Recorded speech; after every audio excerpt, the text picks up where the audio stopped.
Badan Penanggulangan Bencana Daerah atau lebih dikenal dengan BPBD Provinsi Kalimantan Barat yang beralamat di Jalan Adi Sucipto, nomor 50, Kelurahan Bangka Belitung Laut, Kecamatan Pontianak Tenggara.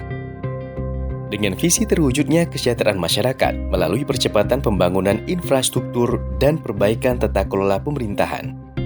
Sejak tahun 2022 sampai dengan saat ini, BPBD Kalimantan Barat dipimpin oleh Bapak Insinyur Anfridus Juliarti Anco, ME. Sebagai Kepala Badan, dibantu 46 orang pegawai PNS dan 10 orang pegawai tidak tetap atau PTT yang selalu siaga menjalankan tugas kapanpun dibutuhkan. Baik dalam tugas membantu Gubernur Kalimantan Barat dalam melaksanakan urusan pemerintahan yang menjadi kewenangan daerah, serta tugas pembantuan di bidang penanggulangan bencana dan kebakaran sesuai peraturan perundang-undangan. Kondisi ASN yang ada di Badan Penanggulangan Bencana sendiri itu berjumlah 46 orang, terdiri dari pejabat struktural dan pejabat fungsional. Untuk yang penunjang lainnya dari personil itu kita dibantu oleh teman-teman dari TRC sebanyak 12 orang. TRC ini singkatan dari Tim Reaksi Cepat, dan dari PTT kita sebanyak 10 orang. Dan mudah-mudahan ini yang planning kami untuk secara personil, kami juga akan meningkatkan untuk jabatan fungsional. Semoga dalam waktu dekat, jabatan-jabatan fungsional yang kami harapkan dapat terisi semuanya oleh pejabat-pejabat yang ada di, ataupun personil kami yang ada di Badan Penanggulangan Bencana. Untuk melaksanakan tugas tersebut, BPBD Kalimantan Barat diantaranya memiliki fungsi perumusan program kerja di bidang penanggulangan bencana daerah, pelaksanaan kebijakan di bidang penanggulangan bencana daerah, penyelenggaraan urusan pemerintah di bidang pencegahan dan kesiapsiagaan, kedaruratan dan logistik, rehabilitasi dan rekonstruksi, pelaksanaan koordinasi, komando, penanggulangan bencana dan kebakaran secara terintegrasi pada pra, tanggap darurat, dan pasca bencana, pelaksanaan fungsi lain, dan tugas pembantuan yang diberikan oleh Gubernur di bidang penanggulangan bencana daerah. Dalam melaksanakan semua program, kerja Kepala Badan BPBD didukung oleh Sekretariat yang mempunyai tugas menyiapkan bahan perumusan di bidang perencanaan kerja, monitoring dan evaluasi, administrasi kepegawaian umum, pengelolaan keuangan dan aset, serta bertanggung jawab memimpin pelaksanaan seluruh pelayanan dan administrasi. Pelaksanaan tupoksi BPBD Kalimantan Barat turut didukung 3 bidang, yakni bidang pencegahan dan kesiapsiagaan, bidang kedaruratan dan logistik, serta bidang rehabilitasi dan rekonstruksi. Badan Penanggulangan Bencana Daerah Provinsi Kalimantan Barat selama ini kita memiliki ada 3 bidang dan 1 sekretariat. Untuk bidang pertama yaitu bidang pencegahan dan kesiapsiagaan, dan bidang kedua yaitu bidang kedaruratan dan logistik, dan sementara yaitu yang ketiga yaitu bidang rehab dan rekonstruksi.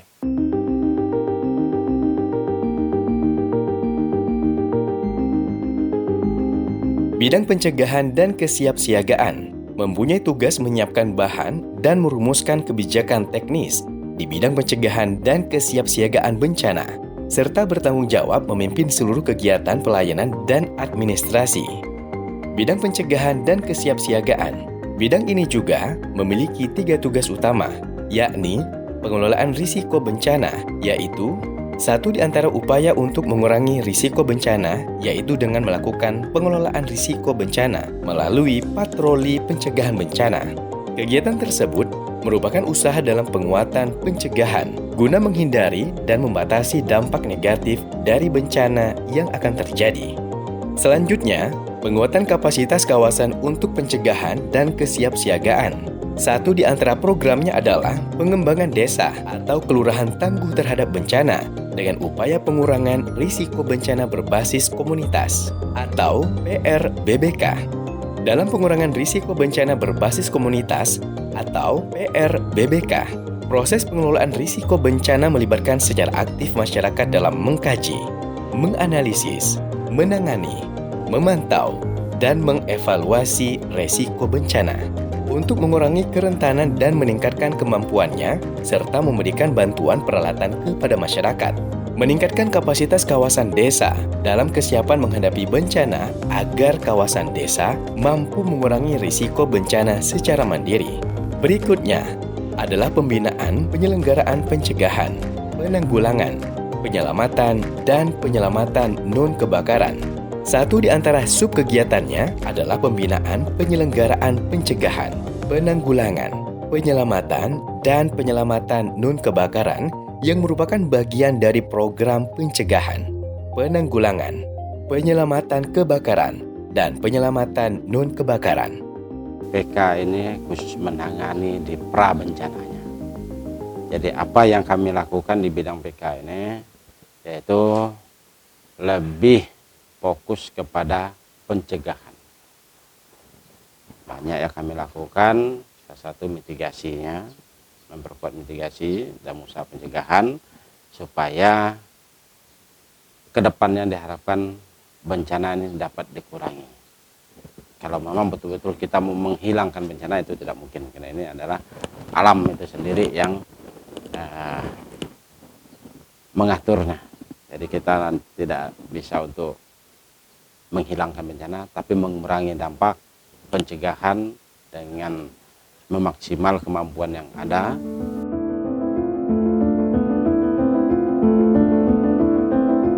Bidang kedaruratan dan logistik yang memiliki tugas melaksanakan program penanggulangan bencana yang terdiri dari satu kegiatan yaitu pelayanan, penyelamatan, dan evakuasi korban bencana. Pelayanan, penyelamatan, dan evakuasi korban bencana yang memfokuskan pada saat terjadinya bencana, yaitu kedaruratan dan logistik yang terdiri atas beberapa subkegiatan yaitu pencarian, pertolongan, dan evakuasi korban bencana, yakni memiliki tugas pencarian, pertolongan, dan evakuasi korban bencana, serta penanganan bencana dengan pengerahan sumber daya dan peralatan.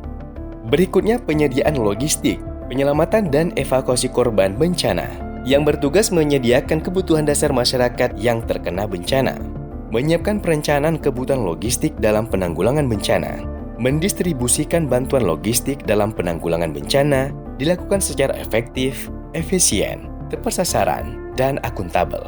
Subkegiatan berikutnya yakni aktivasi sistem komando penanganan darurat bencana. Aktifnya posko bencana yang ada di provinsi untuk penanganan darurat bencana, yaitu untuk memudahkan koordinasi dalam penanganan bencana. Tersedianya informasi kejadian bencana.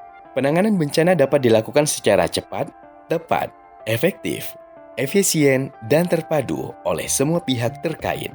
Sebagai contoh, misalnya seandainya ada kita mendapat laporan bahwa telah terjadi bencana, maka kami akan mengirim tim untuk melakukan kaji cepat untuk mengetahui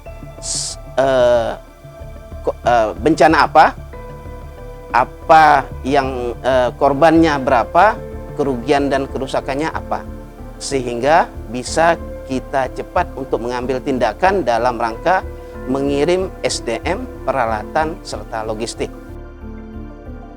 Terakhir, di bidang rehabilitasi dan rekonstruksi, yakni merumuskan kebijakan teknis di bidang rehabilitasi dan rekonstruksi pasca bencana, serta bertanggung jawab memimpin seluruh kegiatan pelayanan dan administrasi di bidang rehabilitasi dan rekonstruksi.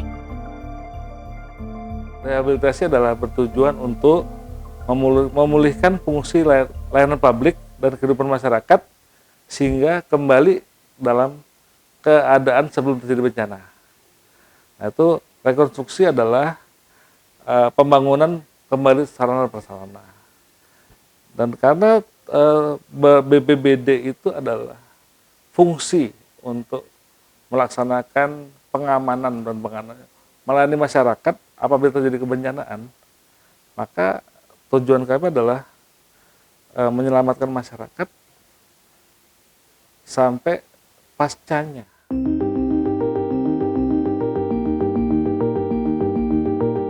Perencanaan penanggulangan bencana sangat penting dilakukan agar masyarakat, pemerintah, dunia usaha, perguruan tinggi, dan pilar-pilar lainnya dapat lebih tangguh menghadapi bencana.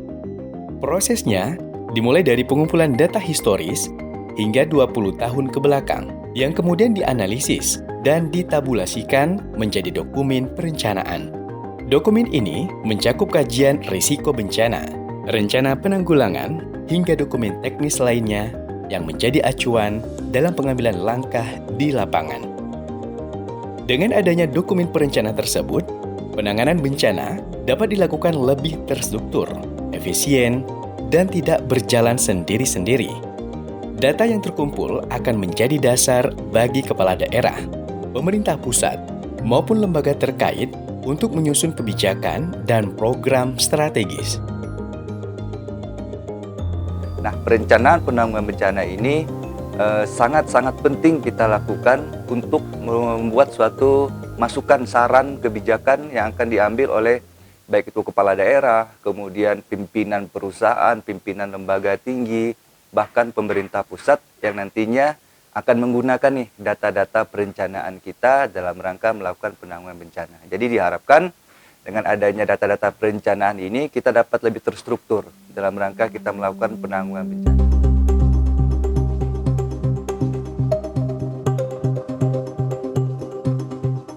Tahun 2024, BPBD Provinsi Kalimantan Barat memfokuskan penguatan kegiatan patroli darat sebagai satu di antara strategis utama dalam pengendalian kebakaran hutan dan lahan atau Karhutla.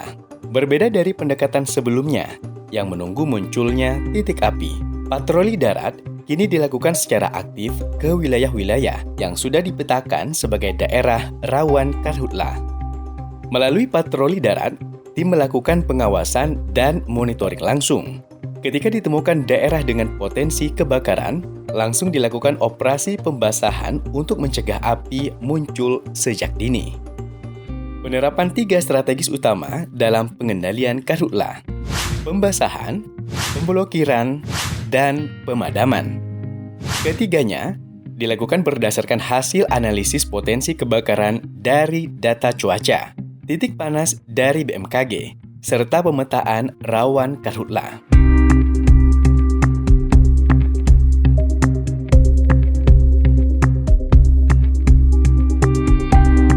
Hasilnya sangat signifikan jika dibandingkan tahun sebelumnya. Luas lahan yang terbakar di wilayah Kalimantan Barat mengalami penurunan drastis, lebih dari 87.000 hektar. Di mana luas kebakaran lahan pada tahun 2023 mencapai 111.848,46 hektar. Menurun jika dibandingkan pada tahun 2024 menjadi 24.154,63 hektar saja. Jadi memang BPBD Provinsi Kalimantan Barat di tahun 2024 yang kita gencarkan adalah kegiatan patroli darat. Patroli darat ini salah satu tugasnya adalah melakukan monitoring dan melakukan pengawasan terhadap daerah-daerah yang berpotensi Karhutla. Kita tidak hanya menunggu ada titik api, tetapi karena ini sudah dipetakan, jadi kita awasi. Apabila daerah itu berpotensi terbakar, dilakukan operasi pembasahan. Nah, kita melihat bahwa operasi pembasahan ini sangat berpengaruh secara signifikan dalam operasi pengendalian Karhutla di tahun 2024.